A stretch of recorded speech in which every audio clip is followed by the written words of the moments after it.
But we're going to start right here in Europe because it was the UEFA playoff path finals.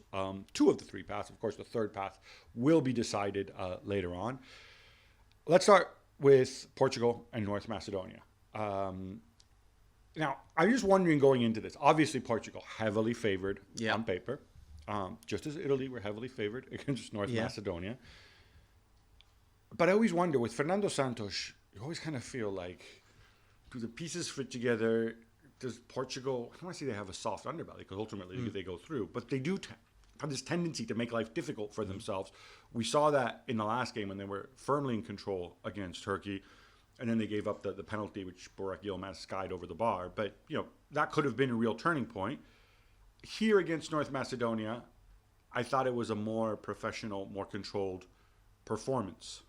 Yes, I would agree. I mean, the first 20 minutes, I thought North Macedonia played better than they did against Italy at any stage in the game. They had more of the ball. Portugal had two chances probably in the first 30 minutes, which was a through ball for Ronaldo, which he made a complete mess of. And then Jota should have done better from a set play with a header.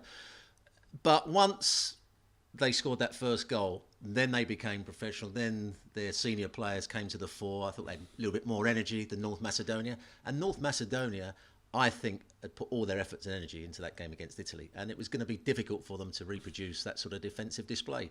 They did well, but not well enough. North Macedonia kind of gifted them that first goal with the guy deciding to square the ball across the back. What I found interesting was the ball then comes to Cristiano. And three people converge on him. He's inside the box. There was a thing in my mind. I said, all right, you're Cristiano. You've made a miss earlier. Just the mind of Cristiano, right?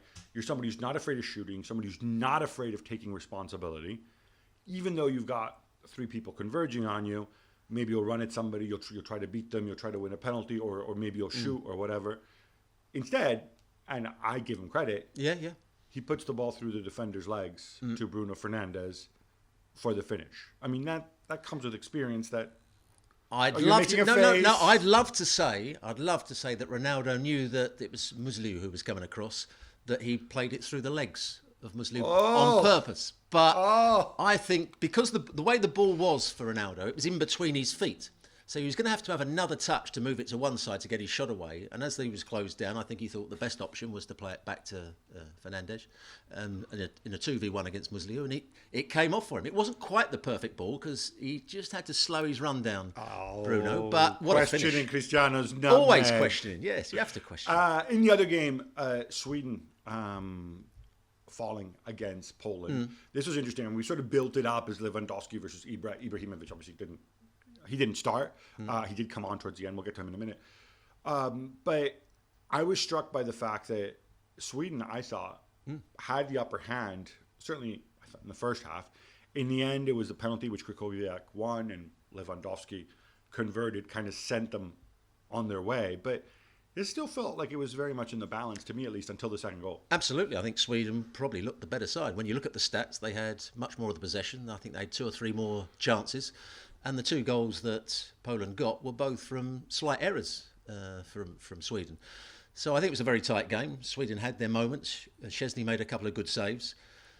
But in the end, Lewandowski, Zielinski, probably the top-class players, along with Kulusevski, of course, but they were the two top-class players on the pitch, and they delivered in the end. Yeah, you mentioned Szczesny. He made a great save off of Emil Forsberg. Yeah. What I thought was interesting, I mean, Zielinski's goal coming to make it 2-0 came out sort of 20 minutes in the end. He still waited another 8 minutes to send Ibrahimovic on. Now, I realize Ibra is the age that he is. I just wonder, when you're 1-0 down, I can kind of understand, all right, I'm not going to bring him in yet. I want to equalize and start thinking about extra time, and will he last that long? Fine. But you've got to get to extra time. When you're 2-0 down, you've got to get to extra time. Precisely. I'm surprised Ibra didn't come in straight away once it was 2-0 down. I mean, maybe become predictable or whatever, but you still got to score two goals, and Ibra can make something happen. And if you look at most goals that are scored in the last 20 minutes of a game when teams are down, it's through crosses into the box and somebody winning a ball in the air. Well, who's better at winning a ball in the air than Ibrahimovic? So probably as soon as that second goal went in, you'd have sent him on. But it wasn't to be for Sweden. I think they were a bit unlucky in the end. No World Cup for Zlatan. That's okay, Zlatan. We'll see you in 2026 because you told us you're only going to retire when you run into somebody better than you, and that's not going to happen for a while, is it?